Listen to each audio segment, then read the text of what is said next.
The stars outside the window of the SS Nightfall were cold and silent.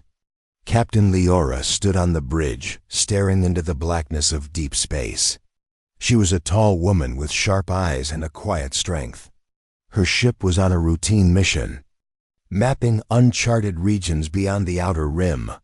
Nothing exciting was supposed to happen out here, but something had changed. "Captain," said Ensign Ray, his voice tense, "we're receiving a signal, but it's not human, not even from any known species." Leora turned. "Where is it coming from?" "Sector 19Z, right where that dead moon is. We passed it on the way in. Remember? Play the signal." A strange, low hum filled the bridge. It wasn't a sound, exactly. More like a feeling, cold, heavy, unnatural. Suddenly, the speakers cracked and a voice whispered, "Do not awaken what sleeps." The crew fell silent. "Did you translate that?" Leora asked. Ray shook his head. "No, that part came through in perfect English. The rest of the message, it's old, ancient. The computer can't decode it." First Officer Malik stepped forward. "It could be a warning. Maybe it's automated. Some kind of old security system. Or a trap," added Lieutenant Sarah, checking her console. "The moon is giving off faint energy readings. Like something is still alive down there." Captain Leora crossed her arms. "We came out here to explore. That's what we'll do." Helm set. A course for the moon. No one cheered, no one smiled. They all felt the same thing. Fear. The nightfall hovered over the gray, lifeless surface of the moon. Jagged rocks cast long shadows. A deep crater stretched below them like the mouth of a sleeping beast. The landing team consisted of Leora, Malik, Sarah, and 2 security officers. They wore suits, but even the thick armor couldn't stop the chill in the air. They descended into the crater. At the bottom was a giant metal door, covered in dust and strange markings. Leora touched the surface. It was warm. "This isn't natural," she whispered. Suddenly, Sarah's scanner beeped. "There's power. Faint. Something behind this door is." "Still working." Malik looked uneasy. "Captain, maybe we should report this first. Wait for backup. We don't even know what this place is." "I agree," said one of the security officers. "This doesn't feel right." But Leora shook her head.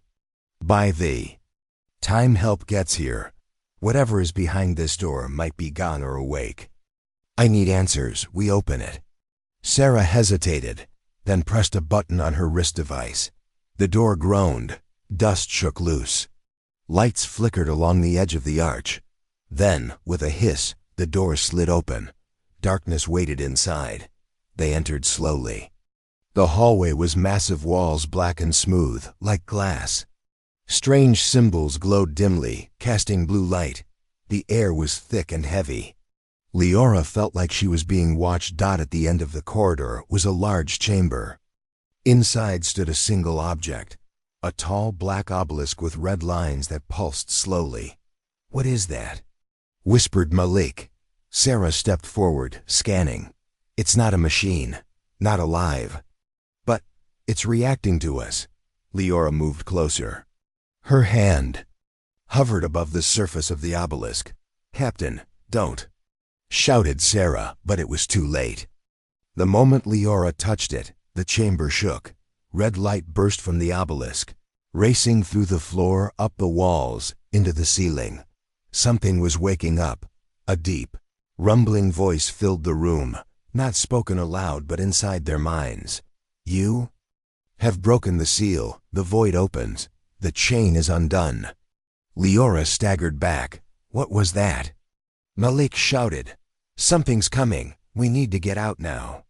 They ran behind them. The obelisk cracked. A black mist poured out like smoke, crawling across the floor, climbing the walls, reaching for them. They barely made it out of the door before it slammed shut behind them. The moon trembled.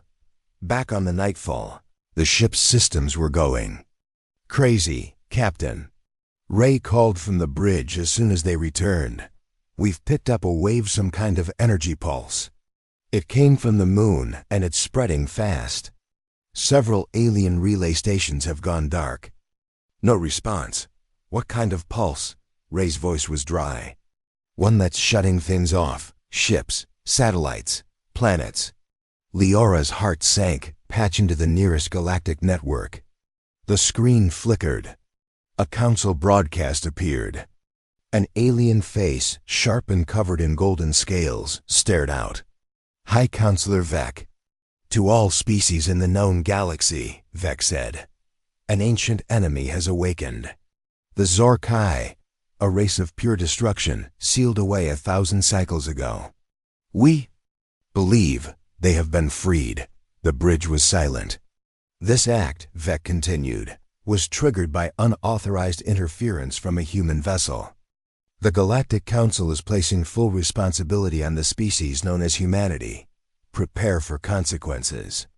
The message ended. Ray whispered, "We started a war." "No," said Leora, her voice shaking. "We started something worse." That night, Leora couldn't sleep. She sat alone in her quarters, staring out at the stars. What had they done? Was this truly their fault? A soft knock at her door. It was Sarah. "I ran another scan of the obelisk before we left," she said quietly. "I didn't tell you earlier. I was afraid." Leora looked up. "Afraid of what?" Sarah held out her datapad. There was a symbol on the base of the obelisk. "I finally matched it. It's not Zorkai. It's Terran." "Terran," Leora frowned. "As in Earth?" Sarah nodded. "Yes, the obelisk part of it is made from Earth minerals. Extremely old, millions of years old, which means—" "Someone put it there," Leora finished. "Someone from Earth, before humans even existed." Sarah's eyes were wide. "Captain." "What?" "If the Zorkai weren't just sealed away, what if Earth was part of the prison?"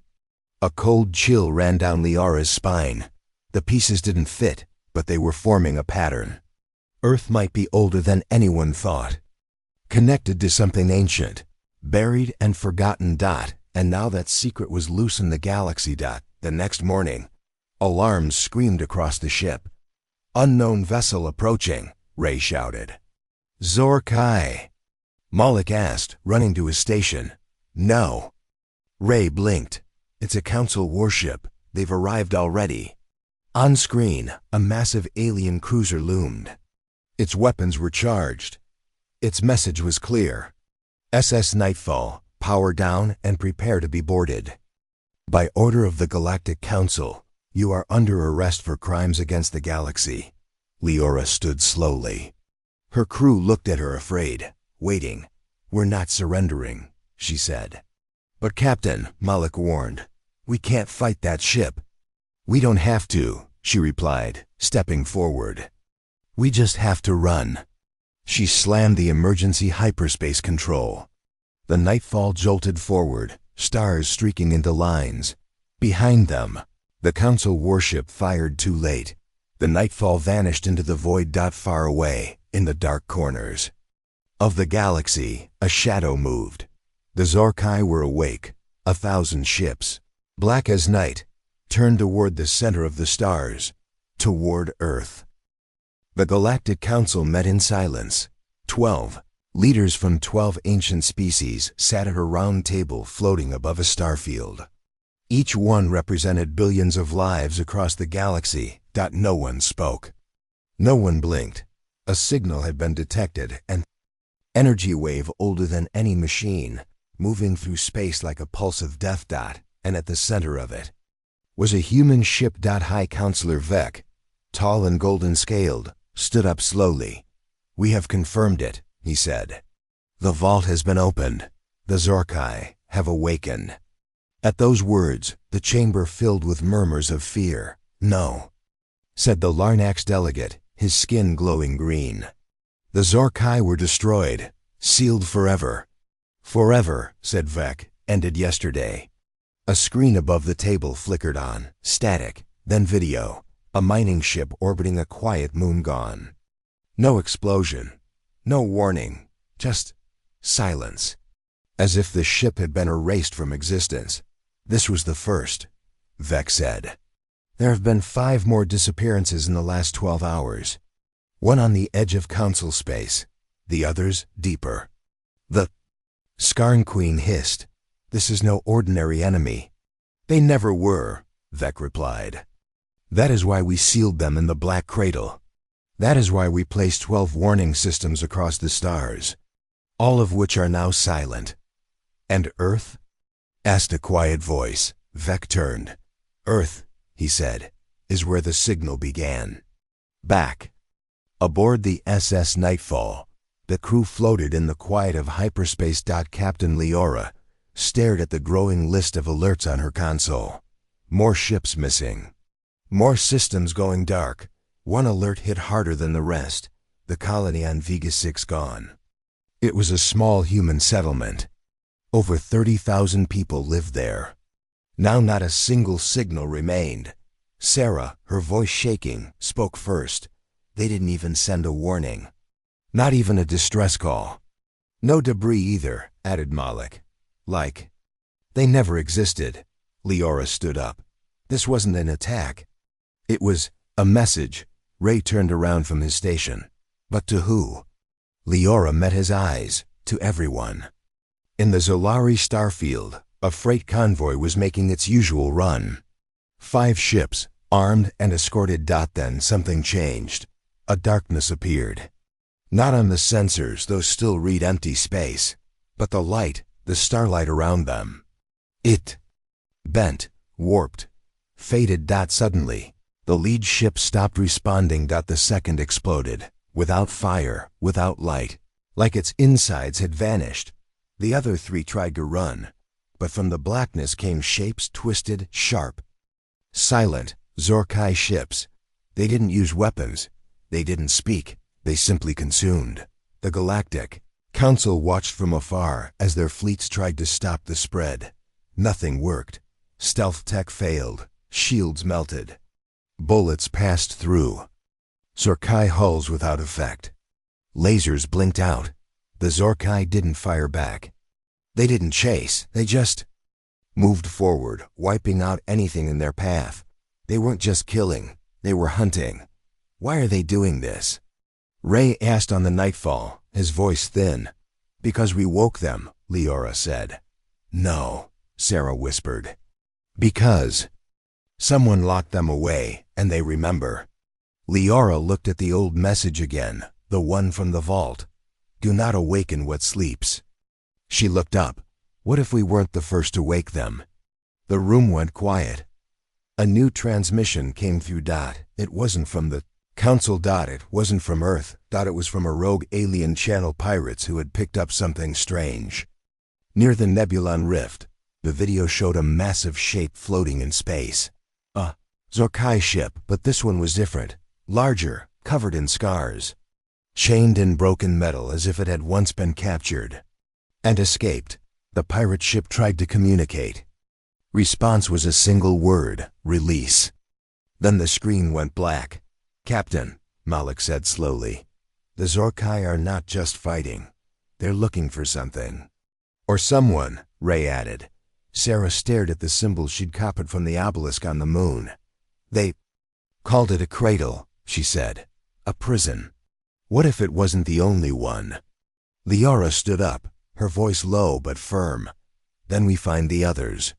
Before the Zorkai do." Back at the council, panic turned to blame. "This is a human problem," shouted one delegate. "They started this." "They didn't build the vault," another countered.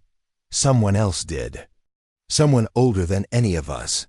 They woke. "The Zorkai," Vec said, "and they must fix it, or Earth will burn." But Earth was already under attack. Above the far side of the moon, sensors picked up a ripple like a tear in space. A Zorkai ship emerged. It didn't head for cities. It headed underground toward something no one knew was there. Something calling back. Since the vault was opened, something dark was moving across the stars. Entire systems had gone quiet. Human colonies vanished. Alien fleets disappeared. One by one, The Zorkai were no longer legends. They were real, and they were hunting. But until now, Earth had only watched from afar. Now they were here, object entering Earth's orbit, shouted Commander Riza at Earth's Defense Command Center in Geneva. It's not Council. It's not human. It's something else. General Monroe stood up slowly. Zorkai? Riza nodded. One ship, massive, no weapons detected, but it's coming fast. Straight toward the colony on Titan Base 9. Titan Base was a research colony on Saturn's largest moon. Mostly peaceful, no real weapons. Get them out, Monroe ordered. But it was too late. Titan Base 9 2 hours later, the research team was mid-shift when the sky above their dome turned black. Dr. Alicia Farrell looked up. No storm. No eclipse, just darkness. Then something appeared, a massive Zorkai ship, shaped like a twisted spear, floating silently above them. A voice came over the base's intercom, not human. Not spoken, but heard by every mind in the colony. You carry the spark of our jailers. You walk freely while we slept in chains. This world now belongs to silence. The sky pulsed red. And the colony simply disappeared. From Earth, all they saw was a flash, no explosion, no crater. Just Titan Base, erased from reality. On board the SS Nightfall, Captain Leora watched the video again. The moment Titan Base vanished. No debris, no signals, just cold space. She sat with Sarah, Malik, and Ray in the strategy room. Was it a weapon? Ray asked. Sarah shook her head. No energy buildup, no radiation. I don't think it's destruction. I think it's erasure. Like reality was rewritten. Malik looked up sharply. That's impossible. Sarah's voice was small. So were the Zorkai. Suddenly, the ship's alert blared. Incoming transmission. Origin unknown. Language none. Direct mental interface attempt. Everyone froze. A moment later, it happened. A voice filled their minds. But this time, it wasn't a whisper. It was sharp, like a knife inside the skull. Speak your final truth, children of Earth. Captain Leora gritted her teeth. Who are you? We are memory. We are vengeance. We are what your kind buried and forgot. Malik shouted. We didn't do anything. Your world was a key. Now the door is open. And the stars will be washed clean. The voice faded, and then coordinates appeared on their screen. A location. In deep space. Sarah blinked. What is this? Leora stared at the numbers. A trap. But something was different this time. The Zorkai didn't attack the Nightfall.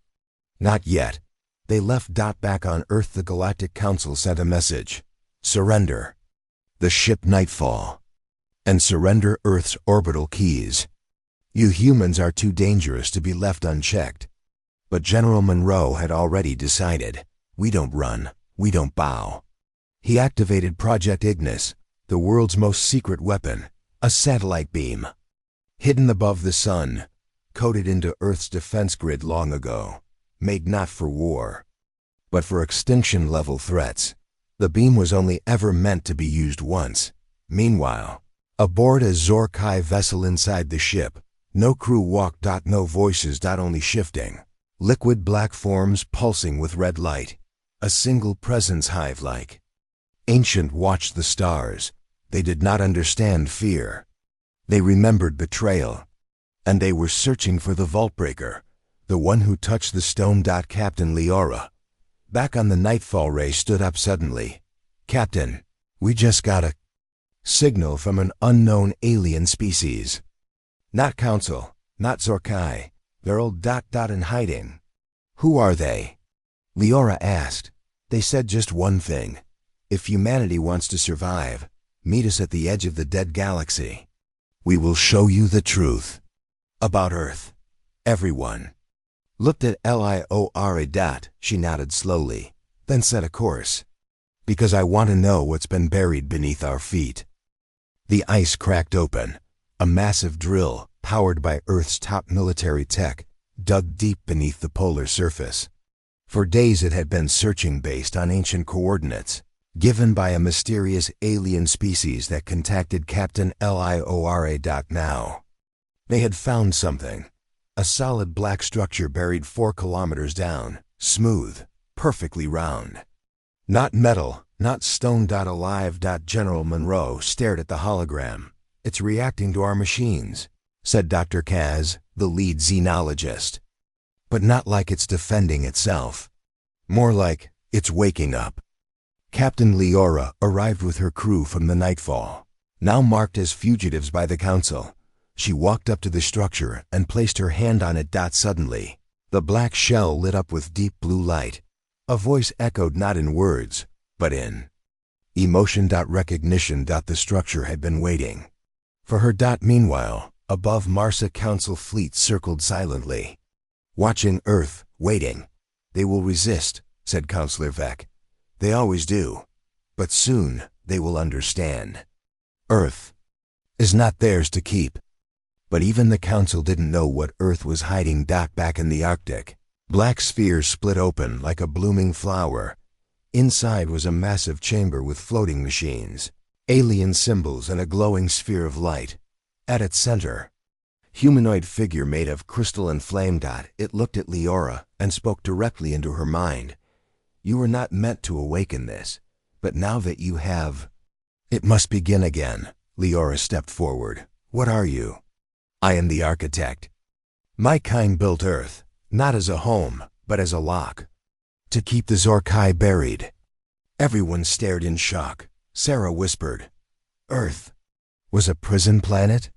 The architect continued, millions of years ago, the Zorkai devoured galaxies. They could not be destroyed, only sealed. Earth was designed with defense systems to hold them, but something changed. The seal was broken. Malik asked, can we fight them?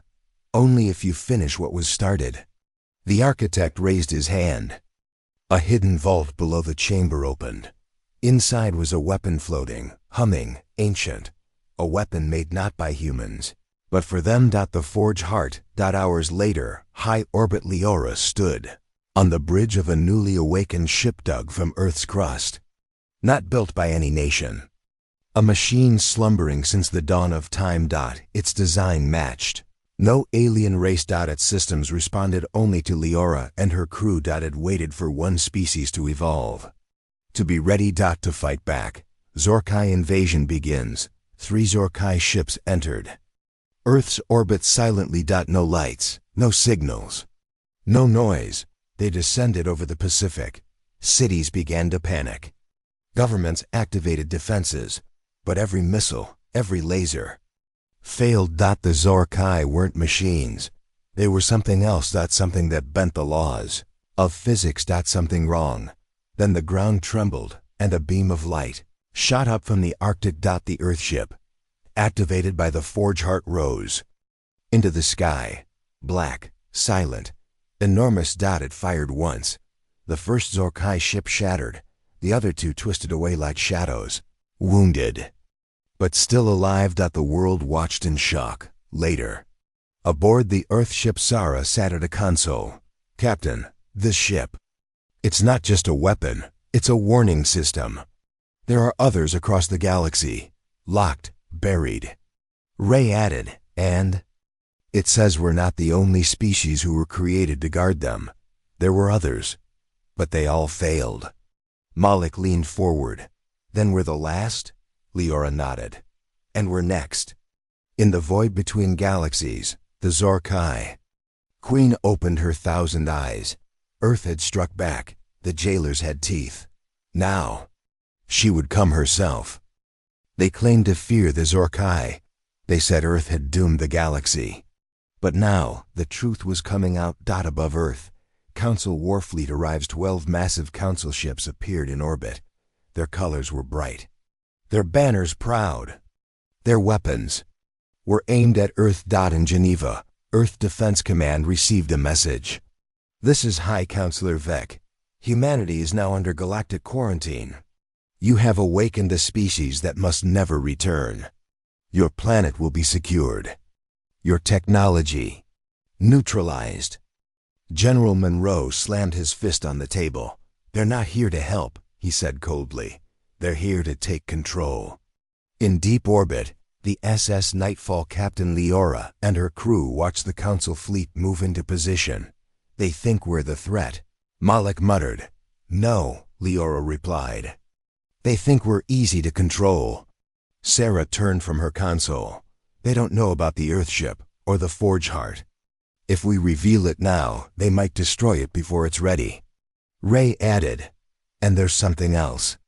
I just decrypted part of the Architect's memory core. Everyone turned to him. The Zorkai weren't sealed by the Council. Not originally. It was another empire. Much older. The Council only found the keys and kept it secret. Malik narrowed his eyes. You're saying the Council made a deal? Ray nodded. They didn't destroy the Zorkai. They hid them. Then used that fear to control the galaxy. Sarah said, shocked. We're not the villains. We're the witnesses. A message from a rebel suddenly. An encrypted message flashed on the Nightfall screen. It was from a species known only as the Velari, long thought extinct.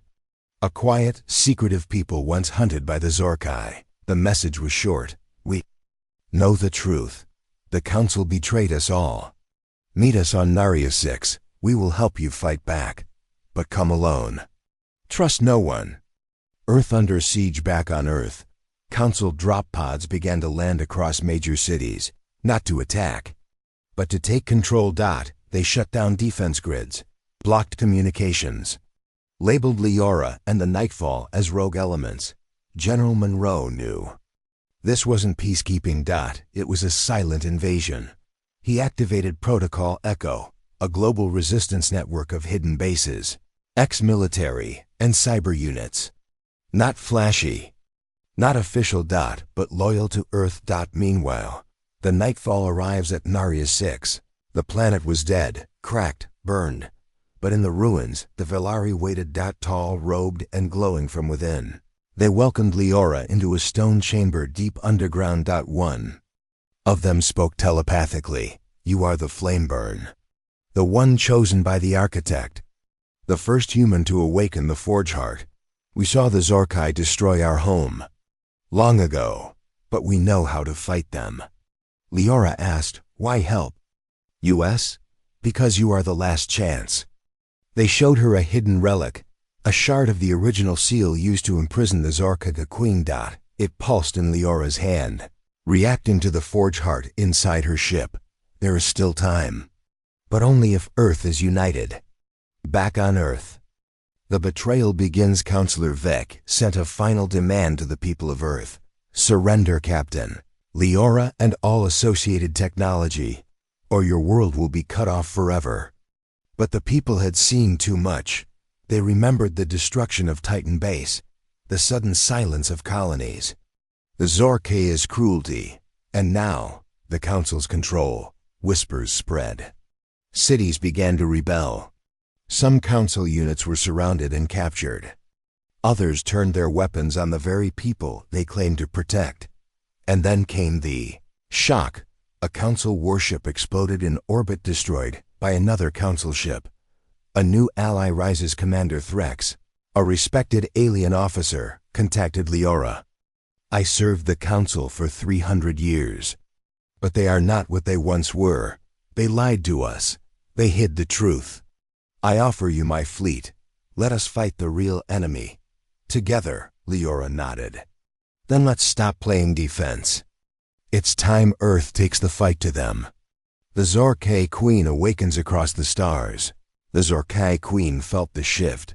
Her hive mind reached across space, watching Earth resist both her swarm and the Council's deception. Let them struggle. She whispered in a voice that shook dying suns. When I arrive, they will know silence. Thousands of her ships turned toward Earth. The final war was coming. The worst truth is the one hidden behind protection. The Galactic Council didn't protect the galaxy. They protected a secret. And now, that secret was cracking open. Earth, underground resistance node Sigma 5, Heavy rain fell over a dark jungle. As Captain Leora entered a deep underground server vault, protected by ex-intelligence operatives from Earth's old spy networks, Ray and Sarah were already inside. Surrounded by floating data screens, Sarah looked pale. "Captain, we found something." Ray pointed to the display. "We finally cracked the Council's encryption code." It wasn't just about Earth or the Zorkai. He paused. They knew about all of it. The architect, the vault, even the Earthship. And worse, they used it. Leora leaned in. Used it how? Sarah tapped her wristpad, and an ancient message played. A counselor's voice from 600 years ago. "Let the Zorkai sleep, but if the other species rise too far, awaken the storm. They'll fear us again." Malik whispered, stunned. They plan to use the Zorkai as a threat? Ray nodded. They called it Project Balance. Earth was one of 5 trigger worlds, all hidden, all watched, and all capable of opening the seal. If someone pressed hard enough, Leora stepped back, disgusted. So they left the galaxy in danger, just to stay in control. Sarah added, quietly, "We were never the mistake. We were the backup plan." Meanwhile, above Earth, the rogue Council commander, Threx, had joined Earth's defense forces with his fleet. He watched from orbit as Council ships retreated to regroup. But the Zorkai weren't waiting. Massive energy readings flared from deep space. A wormhole opened, twisting, screaming. They were coming. Inside the Earthship Forge Heart interface. Room Leora activated the Shard de Velari, gave her it lit up and linked directly into the Earthship systems. Suddenly, a voice spoke, not the architect, but something older. "You carry the blood of the builders. The Zorkai know. You're sent. That is why they hate your kind most." Sarah stared at the screen. "Wait, builders? You mean humans? Not human as you are now, but the ones you became. You were born from their dust. Their last spark." Malik shook his head. Earth wasn't just a prison. It was home to the ones who built the prison. Ray gasped. "That's why the Forge Heart responds to us. We're not just survivors." Leora finished. "We're descendants of the jailers." Emergency alert. Incoming data spike. The Earthship picked up an encrypted transmission from the Faigung Zorkai network that it was breaking through because of the Forge Heart's link. The crew heard the message in pieces. Earth was never a prison. It was a cage for us. And you hold the key. "We are coming home." Sarah's voice trembled. "They're not attacking Earth randomly. They're trying to take it back." Back. In orbit, Council's desperation Counselor Vec watched his perfect control collapse. His fleets were splintered, his lies exposed, and now Earth had activated technology older than his entire civilization. "Prepare the fallback protocol," he ordered. "If we can't win, we make sure they can't either." A massive doomsday device hidden inside. A Council moon base, powered up. Its purpose: planetary sterilization. Leora's decision, back on the Earthship. Threx and Velari envoys joined a holographic meeting. Sarah spoke first. "We've confirmed it. The Council planted a bomb under one of Jupiter's moons. It will destroy Earth if triggered." Threx nodded grimly. "They'd rather burn you than lose control." Leora stood. "Then we go after both. We stop the Council. We fight the Zorkai, and we use what the builders left us." Ray looked worried. "We may not survive that." She looked at each of them in turn. "No, but we'll make sure Earth does." Final scene. Deep in Zorkai territory, the Queen sat atop a shifting throne of black bone and silver flame. Around her, her ships gathered, thousands upon thousands. Her voice echoed across the swarm. "The jail is broken. The builder's world is vulnerable. The flame must be extinguished forever." Her eyes burned. "Begin the final purge." Earth's orbit was a battlefield. The Zorkai swarm was closing fast, thousands of black ships, like shadows swallowing light. The Council's fleet circled, uncertain, some still loyal, others questioning. On the Nightfall Bridge, Captain Leora stood with Ray, Sarah, Malik, and Commander Threx. "We don't have time," Leora said. "The Forge Heart is ready, but we need to hold the line until it wakes." Sarah's fingers flew over the console. "Zorkai ships are already penetrating Earth's outer defenses," Malik grimaced. "This is it. If we lose here, Earth is lost forever." Deep beneath the Earthship, Leora entered the Forge Heart's core chamber. The crystal figure, the architect, glowed with fierce light. "This is your moment," it said. "The Builder's last hope." Leora reached out. The chamber hummed, the Earthship thrumming alive. Outside, battle erupted. Council ships fired on the Zorkai. The skies exploded with energy bolts and plasma. But the Zorkai were relentless. They twisted space itself, creating ripples that disabled many weapons. Then, a Council cruiser exploded, hit by a hidden Zorkai spear. Commander Threx's voice crackled. "We're losing ships fast." Leora shouted, "Focus on defense. Protect the Earthship at all costs." Back on Earth's surface, General Monroe coordinated the ground forces. The Council's soldiers were caught between fighting the Zorkai and resisting their own command. Echo Protocol operatives led guerrilla strikes against Council occupiers. Cities burned. People fought for freedom. In orbit, the Earthship rose, shining with blue and black light. It fired a beam, a wide blast that tore through a Zorkai fleet, breaking their formation. The Forge Heart was awakening. The turning point. Leora sent a message to all remaining Council fleets: join us or stand down. The Council's lies end today. Many responded. Ships turned off weapons. Loyalists and rebels formed a fragile alliance. Final confrontation. Zorkai Queen appeared in the system, a terrifying shadow larger than moons. Her voice thundered, "Your defiance ends now." The Forge Heart responded, pulsing light and energy.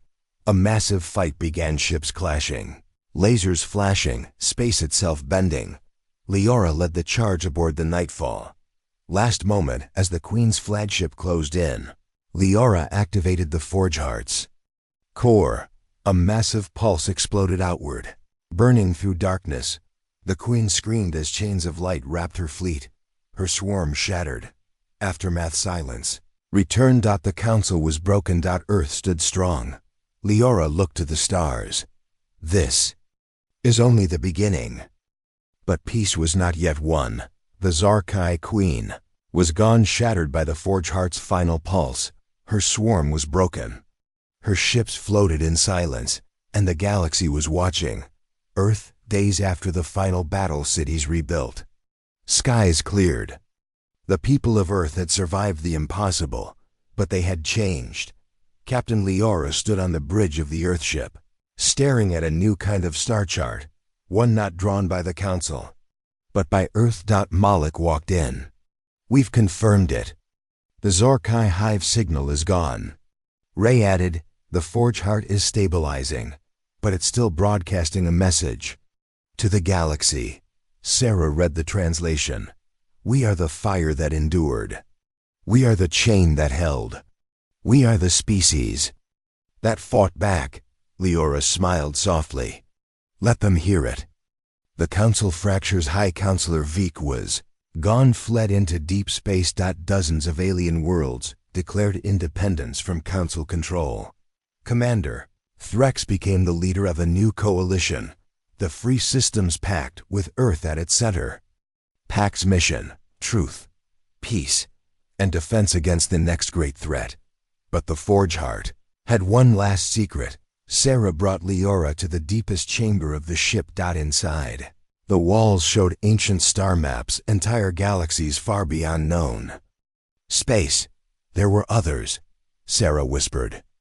Other vault worlds, other species. We weren't the only ones created to guard reality. Ray said quietly, "But we're the only ones left." The architect's voice returned, soft but powerful. "You did not survive because you were strong. You survived because you remembered who you were meant to be. 1 week later, a broadcast from Earth Leora stood before a camera in the heart of Geneva. Her voice echoed across every major channel in the galaxy. To all civilizations, the war is over, but the danger is not. The Council kept you afraid. The Zorkay nearly ended us. But we learned the truth. We were not just survivors. We were made to resist. If you want freedom, come stand with Earth. A new dawn ships from 100 species arrived in Earth's orbit, not as enemies, but as allies. They came with damaged fleets, scattered knowledge, broken dreams. And Earth gave them something back. Hope. Final scene in deep space, far beyond the edge of the known galaxy. A small, flickering beacon blinked to life, matching the Forge Heart signal. A new voice whispered into the void. Another survives. The camera pulls back. A second vault world awakens. The fire is spreading.